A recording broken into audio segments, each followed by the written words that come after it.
Laporan selebritas Atta Halilintar ke polisi atas sebuah akun media sosial yang diduga cemarkan nama baiknya masih didalami polisi.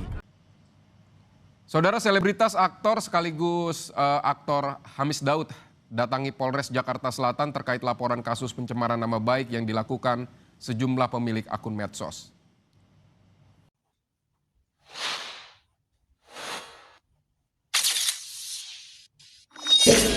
Dulu ada pepatah mengatakan mulutmu adalah harimaumu. Tapi di era digital seperti ini, terkadang jari kita dapat menjadi harimau juga melalui ketikan-ketikan yang kita taruh di kolom komentar seseorang atau melalui postingan-postingan kita di media sosial, entah itu melalui kritikan ataupun misalkan argumen-argumen kita yang dapat mengiring opini orang lain.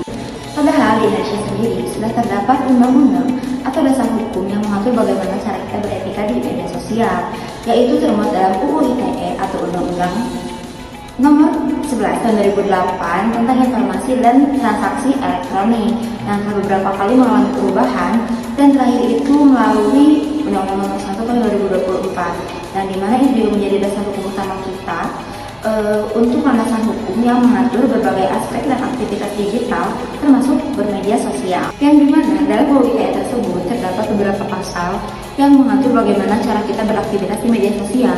Yang pertama itu ada di pasal 28 ayat 2 yang dimana di dalamnya melarang penyebaran informasi yang bertujuan untuk menimbulkan kebencian atau permusuhan berdasarkan sara, yaitu suku, agama, ras, dan antar golongan. Yang kedua itu ada pasal 30 ayat 1 yang dimana di dalamnya mengatur larangan mengakses komputer atau sistem elektronik orang lain secara melawan hukum. Lalu ada juga pasal 32 ayat 1 yang dimana melarang tindakan yang dapat mencemarkan nama baik orang lain secara elektronik. Dan pasal terakhir yang bisa kita highlight itu adalah pasal 27 ayat 3 yang melarang penyebaran informasi yang tidak benar dan menyesatkan. Selain aturan hukum negara, bahkan MUI pun, yaitu Majelis Ulama Indonesia, mengeluarkan fatwa yang memberikan pedoman dan juga etika hukum keagamaan terkait penggunaan media sosial seperti larangan menyebarkan aib, hoax, atau gibah dan juga bullying di sosial media.